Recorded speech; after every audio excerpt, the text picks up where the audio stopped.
حق تعالیٰ شانو سود کو مٹاتے ہیں اور صدقات کو بڑھاتے ہیں۔ یہ قرآن میں سورہ بقرہ کی آیت ہے۔ حق تعالیٰ شانو سود کو مٹاتے اور صدقات کو بڑھاتے ہیں۔ صدقات کا بڑھانا اس سے پہلے بہت سے روایت میں گزر چکا ہے کہ آخرت میں اس کا ثواب پہاڑ کے برابر ہوتا ہے۔ یہ تو آخرت کے اتحاد سے تھا، اور دنیا میں بھی اکثر بڑھتا ہے کہ جو شخص صدقہ اخلاص کے ساتھ کثرت سے کرتا رہتا ہے اس کے آمدنی میں اضافہ ہوتا رہتا ہے۔ جس کا دل چاہیے تجربہ کر کے دکھا لے، البتہ اخلاص کا شرط ہے کہ ریا اور فقر نہ ہو، اور سود آخرت میں تو مٹایا ہی جاتا ہے، دنیا میں بھی اکثر برباد ہو جاتا ہے۔ حضرت عبداللہ بن مسعود رضی اللہ عنہ حضور اقدس صلی اللہ علیہ وسلم کا ارشاد نقل فرماتے ہیں کہ سود اگرچہ پہاڑ بڑا ہوا لیکن اس کا انجام کمی کی طرح ہوتا ہے، اور معمر رضی اللہ عنہ کہتے ہیں کہ 40 سال میں سود میں کمی ہو جاتی ہے۔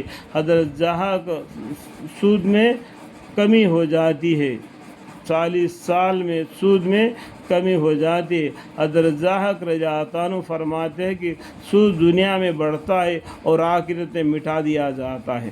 حضرت ابو برازہ رضی اللہ عنہ فرماتے ہیں کہ حضور اقدس صلی اللہ علیہ وسلم نے ارشاد فرمایا کہ آدمی ایک ٹکڑا دیتا ہے اور اللہ جل شانہ کے ہاں اس قدر بڑھتا ہے کہ احد پہاڑ کے برابر ہوتا ہے۔ الحمدللہ رب العالمین۔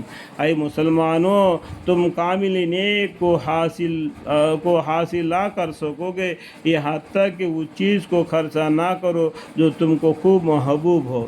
یہ آل عمران کی آیت ہے قرآن میں، تو اللہ تعالیٰ کے طرف سے یہ آیت نازل ہوئی ہے۔ ان کا معنی ہے، اے مسلمانوں، تم کاملی نیک کو حاصل نہ کر سکو گے یہاں تک کہ وہ چیز کو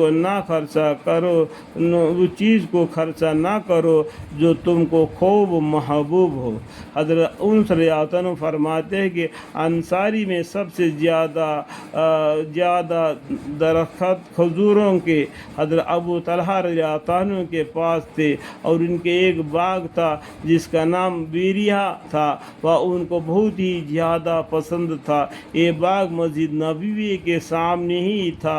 حضور اقدس صلی اللہ علیہ وسلم اکثر اس باغ میں تشریف لے جاتے اور اس کا پانی نوش فرماتے، الحمدللہ، جو بہت ہی بہترین پانی تھا۔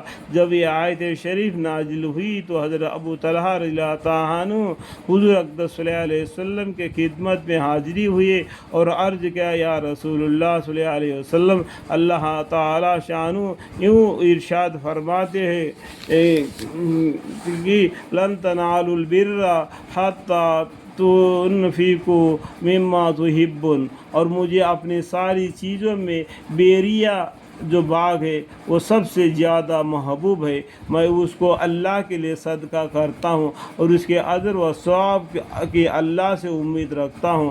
آپ جہاں مناسب سمجھے اس کو خرچہ فرمائیے۔ حضور اقدس صلی اللہ علیہ وسلم نے ارشاد فرمایا کہ واہ واہ، بہت ہی نفع کا مال ہے، میں اس مناسب سمجھتا ہوں کو اس کو اپنے رشتہ داروں میں تقسیم کر دوں۔